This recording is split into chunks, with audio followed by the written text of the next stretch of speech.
అందరికీ సాయిరమండి. ఈరోజు మనం కార్తీక పురాణం 2వ అధ్యాయం విందామండి. ఈ అధ్యాయంలో వశిష్ఠ మహాముని జనక మహారాజుకి కార్తీక మహత్యంలో సోమవార మహిమ గురించి చెప్తున్నారు. మనం కూడా విందాం రండి. వశిష్ఠ మహాముని ఇంకా ఇలా చెప్తున్నారు. ఓ జనక మహారాజా, కార్తీక మహత్యాన్ని చెప్తాను విను. విన్నంతనే మనోవాక్కాయముల వలన చేయబడిన పాపాలన్నీ నశిస్తాయి. కార్తీక మాసంలో శివప్రీతిగా సోమవార వ్రతం ఆచరించువాడు కైలాసంలో నివసిస్తాడు. కార్తీక మాసమున సోమవారమందు స్నానము గాని దానమును గాని జపమును గాని చేసిన ఎళ్ళ అశ్వమేధయాగముల ఫలాన్ని పొందుతాడు. ఇందుకు సందేహం లేదు. కార్తీక మాసంలో ఉపవాసము, ఒక పూట భోజనము, రాత్రి భోజనము, ఛాయానక్త భోజనము, స్నానము, తిలదానము ఈ ఆరున్నూ ఉపవాసంతో సమానమవుతాయని ఋషులు చెప్పారు. ఉపవాసం చేయడానికి శక్తి ఉన్నవాడు ఉపవాసమే చెయ్యాలి. అందుకు శక్తి లేనివాడు రాత్రి భోజనం చేయవచ్చు. అందుకు శక్తి లేనివాడు ఛాయానక్తమును చేయాలి. అందుకు శక్తి లేనివాడు బ్రాహ్మణులకు భోజనం పెట్టి వారితో పగలే భోజనం చేయవచ్చు. ఛాయానక్తం అనగా సూర్యకాంతి తగ్గిన తర్వాత మనకి రెట్టింపు నీడ రాగానే పగలే భుజించడం, అంటే సాయంకాలం 4:30 గంటలకు భుజించడాన్ని ఛాయానక్తం అంటారు. మానవులు పైన చెప్పిన ఈ ఆరిటిల్లో దేనిని కూడా చేయకపోతే 8 యుగాలు నరకమందు కుంభీపాక నరకంలోనూ రౌరవ నరకంలోనూ బాధల్ని పొందుతారు. కార్తీక సోమవారం రోజు విధవ అంటే భర్త లేని స్త్రీ యథావిధిగా ఉపవాసం చేసి శివుని పూజిస్తే కనుక శివలోకాన్ని పొందుతుంది. స్త్రీలు కానీ పురుషులు కానీ ఎవరు కార్తీక సోమవారం మందు నక్షత్రాన్ని చూసి రాత్రి భోజనం చేస్తారో వారి పాతకాలు అగ్నేందుంచిన దూదువలే నశిస్తాయి. కార్తీక సోమవారం మందు శివలింగంకు అభిషేకమును పూజ చేసి రాత్రి భుజించువాడు శివునికి ప్రియుడగుతాడు. ఈ విషయాన్ని గురించి ఒక కథ ఉంది, చెప్తాను విను. ఇది వినువారికి చెప్పువారికి పాపం నాశనం అవుతుంది. కాశ్మీర దేశంలో ఒక పురోహితుని కూతురు స్వాతంత్ర్యనిష్ఠురాను స్త్రీ కలదు. ఆమె చక్కని రూపంతో మంచి యవనంతో కూడుండి తలదువ్వుకుని అలంకరించుకుని ఎక్కువగా మాట్లాడుతూ చారిణియే ఉండేది. ఓ రాజా, దీని దుర్గుణాలను చూచి తల్లిదండ్రులు అత్తమామలు ఈమెను విడిచేశారు. ఈమె భర్త సౌరాష్ట్ర దేశస్థుడు. అతని పేరు మిత్రశర్మ. అతడు వేదాంగ పారంగతుడు, సదాచారవంతుడు, సమస్త భూతములందు దయగలవాడు, అనేక తీర్థములు సేవించినవాడు, అబద్ధము ఆడనివాడు, నిరంతరము దయగలవాడు. అట్టి ఉత్తమ గుణాలు ఉన్న భర్త ఉన్నప్పటికీ ఆ దుర్మార్గపు భార్య అతన్ని నిత్యం కొట్టుచూ ఉండేది. అట్లు నిత్యం దాని చేత దెబ్బలు తింటున్నా కూడా గృహస్థ ధర్మమందు కోరిక చేత భార్యను విడువలేక దానితో కష్టపడుతూ ఉండేవాడు. ఈ మిత్రశర్మ వేదాంగ పారంగతుడు. వేదాంగ పారంగతుడు అని ఎవరిని అంటారంటే ఋగ్వేదము, యజుర్వేదము, సామవేదము, అథర్వణ వేదము అంగములనగా శిక్ష, వ్యాకరణము, ఛందస్సు, నిరుక్తము, జ్యోతిషము, కల్పము వీటిని సంపూర్ణంగా చదివిన వాడిని వేదాంగ పారంగతుడు అని అంటారు. ఈ మిత్రశర్మ భార్యకు కర్కశ అని ఇంకో పేరు కూడా ఉంది.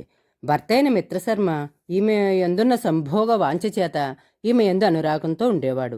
అంతా ఒకనాడు ఈమె రంకుమగుడు ద్రవ్యములను, నగలను, వస్త్రములను తృప్తిగా ఇచ్చి నిరంతరము సంభోగానికి నీ భర్త వల్ల భంగం కలుగుతుంది గాన నీ భర్తను చంపమని చెప్పగా ఆమె సమ్మతించి రాత్రి భర్త తనతో సంభోగించి నిద్రించగానే తాను లేచి పెద్ద రాతిని తెచ్చి భర్త శిరస్సును కొట్టింది. ఆ దెబ్బతో అతడు మృతి చెందాడు. తరువాత కర్కశ స్వయంగా తన భర్త శవాన్ని వీపు మీద వేసుకుని తీసుకుని పోయి పాడు నూతిలో పడవేసింది.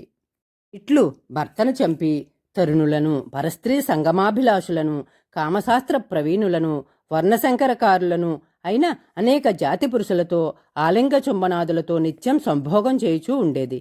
ఇంతేకాదు భర్తేందనురాగంతో ఉన్న స్త్రీలను దుర్బోధల చేత ఇతరులతో సంభోగం చేయించుచు ఏకపత్నీవ్రత పరాయణులను భంగపరిచి వారితో సంభోగించుచు నిత్యం పరనింద చేయుచు పరద్వేషము కలదే దేవతాద్వేషి అయి కూడా ఉండేది. ఈమె నిరంతరము దయాశూన్యై ఆడంబరం చేతగాని, నవ్వు చేతగాని, కపటం చేతగాని విష్ణుపాదార విందాన్ని ధ్యానించలేదు, హరికథను విననూ లేదు. ఇట్లుండగానే ఈమెకు యవ్వనం పోయి ముసల్తనం వచ్చింది. తర్వాత వ్రణం అంటే రాచకురుపు వచ్చింది. ఆ కురుపుకు పురుగులు జన్మించి తర్వాత దుర్గంధంతో వాసన వచ్చేది. తర్వాత జారులందరూ ఆమె ఇంటికి రావడం మానివేశారు. తర్వాత పాపం అధికం చేత చాలా బాధనుంది ఆ వ్రణం అంటే రాజకూర్పు వ్యాధితోనే మరణించింది. తరువాత భయంకరులైన యమదూతలు వచ్చి ఆ కర్కసను పాశముల చేత కట్టి యముని కడకు తీసుకుని పోయి యమునికి అప్పగించారు. యముడు ఈమెను చూచి కోపంతో కళ్ళెరజేసి ఈమెను భయంకరమొక ముళ్లతో కూడినది ఇనుముతో చేయబడిన స్తంభాన్ని కాల్చి మండుచుండగా ఆలింగనం చేయించండని కఠినమైన శిక్ష విధించాడట. అంత యమాజ్ఞ మీద భట్లు ఆ కర్కసను చేసిన పాపాలు చెప్తూ ఆ వేడి స్తంభాన్ని పట్టించేవారట.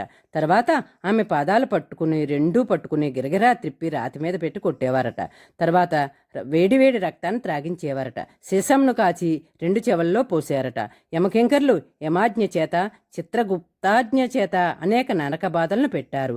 ఆ కర్కస ఇట్లు తన పితామహులతోనూ తన బంధువులతోనూ తనకు పూర్వము 10 తరములు తరువాత 10 తరముల వారితో ఘోరములైన నరకములందు మహాబాధలు పొంది తర్వాత భూమి యందు జన్మించిందట.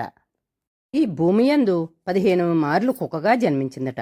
అందులో 15వ జన్మలో కళింగ దేశంలో ఒక బ్రాహ్మణుని ఇంటి వద్ద కుక్కగా పుట్టి ఇంటింటికి తిరుగుతూ ఉండేదట. ఇట్లుండగా ఒకరోజు ఆ బ్రాహ్మణుడు కార్తీక మాసంలో సోమవారం దినమున పగలంతి ఉపవాసం ఉండి గృహంలో శివుడికి అభిషేకం పూజలు చేసి నక్షత్ర మండలాన్ని చూసి గృహానికి వెళ్ళి దేవుడికి నివేదన చేసి పిమ్మట బలిదానం కొరకు బయటకు వచ్చి భూమి మీద బలి నుంచి కాళ్ళు కడుక్కుని ఆచమనం చేసి తిరిగి ఇంట్లోకి వచ్చాడట. ఆ కుక్క ఆనాడు పగలంతయో ఆహారం కొద్దిగా అన్నా దొరక్కనందున కృషించినదై కార్తీక సోమవారం రాత్రి విప్రుడు పెట్టిన బలిని భక్షించిందట. ఈ బలిభోజనం చేయడం చేత కుక్కకు పూర్వజన్మ స్మృతి కలిగి ఓ బ్రాహ్మణోత్తమ రక్షింపుము రక్షింపుము అని అడిగిందట.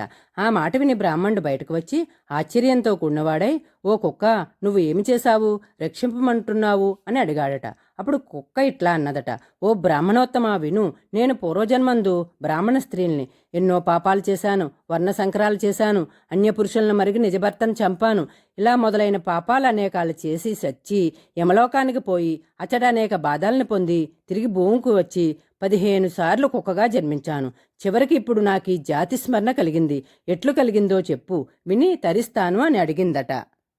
అప్పుడు ఆ బ్రాహ్మణుడు ఈ కుక్క మాటలు విని జ్ఞానదృష్టితో చూసి తెలుసుకుని, ఓ సునకమా, ఈ కార్తీక సోమవారం రోజు ప్రదోష సమయం వరకు తినకుండా ఉండి ఇప్పుడు నేను ఉంచిన బలి అన్నాన్ని తిన్నావు కాబట్టి నీకు జాతి స్మృతి కలిగింది అని చెప్పాడట.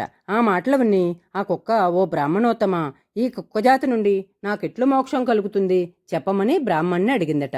ఆ కుక్క ఇట్లు ప్రార్థించగా పరోపకార బుద్ధితో కార్తీక సోమవారంలందు తాను చేసిన పుణ్యంలో ఒక సోమవార పుణ్యాన్ని ఆ కుక్కకు దారపోసాడట బ్రాహ్మణుడు సోమవార పుణ్యాన్ని ఇయ్యగానే కుక్క దేహాన్ని విడిచి ప్రకాశించుచున్న శరీరము గలదై ప్రకాశించడి వస్త్రాలను మాలలను ధరించి ఆభరణాలను ధరించి తన పితరులతో కూడి కైలాసానికి పోయి అచ్చట పార్వతీదేవి వలె శివునితో కూడా ఆనందించుచుండేదట.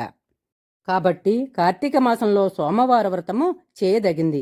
ఎవరు కార్తీక సోమవార వ్రతము చేస్తారో వారికి మోక్షం హస్తమందుంటుంది. కాబట్టి ఓ జనక మహారాజా, పుణ్యప్రదమైన కార్తీక వ్రతాన్ని నీవు చేయి అని వశిష్ఠ మహాముని జనక మహారాజుతో చెప్పాడట. ఇప్పటి వరకు కార్తీక మాసంలో సోమవార వ్రతం చేస్తే ఎంత ఫలితం వస్తుందో తెలుసుకున్నాం కదండి. రేపు మళ్ళీ కార్తీక పురాణం 3వ అధ్యాయంతో మళ్ళీ కలుద్దామండి. సాయిరామండి.